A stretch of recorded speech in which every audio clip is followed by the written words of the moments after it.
আজকে আপনাদেরকে তৈরি করে দেখাবো মজাদার একটা পিঠা। কিভাবে ঝটপট করে মজাদার পিঠা তৈরি করা যায় সেটা আপনাদেরকে করে দেখাবো। এই পিঠাটার নাম হচ্ছে বিস্কিট পিঠা।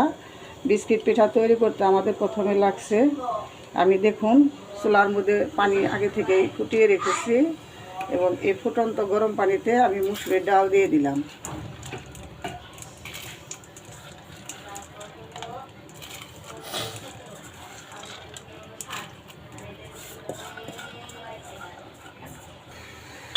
এরপরে দিয়ে দিচ্ছি এখানে পরিমাণ মতো দুধ।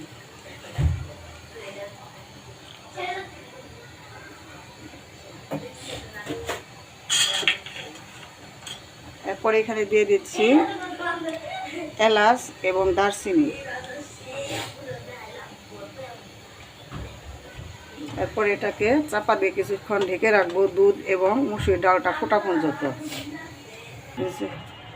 এ পর্যায়ে আমার মুসুরির ডালটা দেখুন ফুটে গেছে, সেদ্ধ হয়ে গেছে। এখন আমি এখানে দিয়ে দেবো একটু পরিমাণ মতো লবণ। পরিমাণ মতো লবণ অ্যাড করে দিলাম। তারপরে দিয়ে দিলাম এখানে কালিজিরা। আপনারা চাইলে কালিজিরাটা বাদ দিয়ে দিতে পারেন। এরপরে দিয়ে দিলাম এখানে দেখুন 1 বাটি চিনি।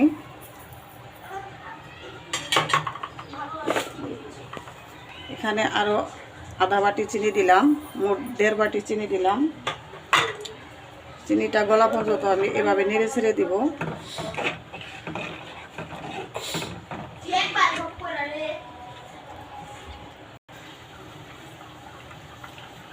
আমার চিনিটা মিশে গেছে ডাউলের সাথে। এখন আমি এখানে দিয়ে দিলাম আটা। আপনারা চাইলে এখানে আটার বদলে আপনারা চাউলের গুঁড়াও দিতে পারেন এবং ময়দাও দিতে পারেন। আমি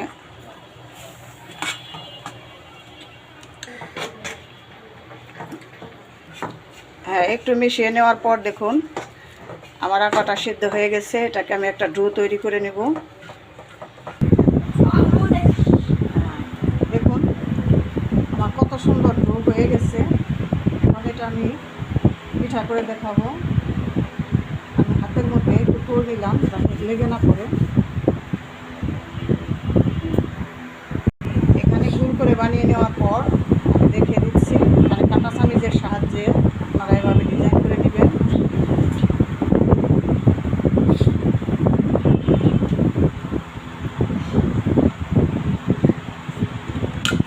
তৈরি করে ফেললাম বিস্কিট পিঠা।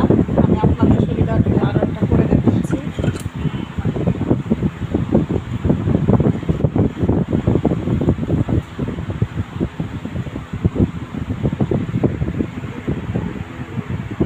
দেখুন কত সুন্দর বানিয়ে ফেললাম বিস্কিট পিঠা। দেখতে একদম ফুলের মতো লাগতেছে। এখন আমি এগুলা তেলের মধ্যে ভেজে নেব। দেখুন আগে থেকে ফ্রাই প্যানে সরষের তেল দিয়ে রেখেছিলাম এবং তেলটা ফুটে গরম হয়ে আসছে। এখানে আমি এক এক করে পিঠাগুলো ছেড়ে দিলাম।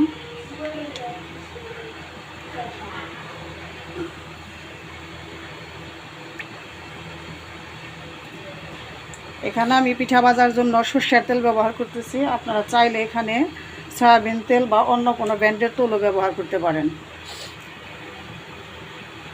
আমি এটা সরষের তেল দিয়ে বানাচ্ছি, এই জন্য আমি তেল একটু কমিয়ে দিয়েছি, কারণ এটা ফেনা উঠে গেলে আপনাদেরকে দেখাতে সুবিধা হবে না।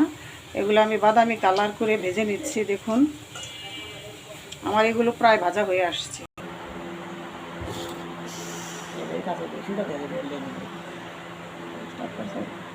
দেখুন তৈরি হয়ে গেছে আমাদের বিস্কিট পিঠা।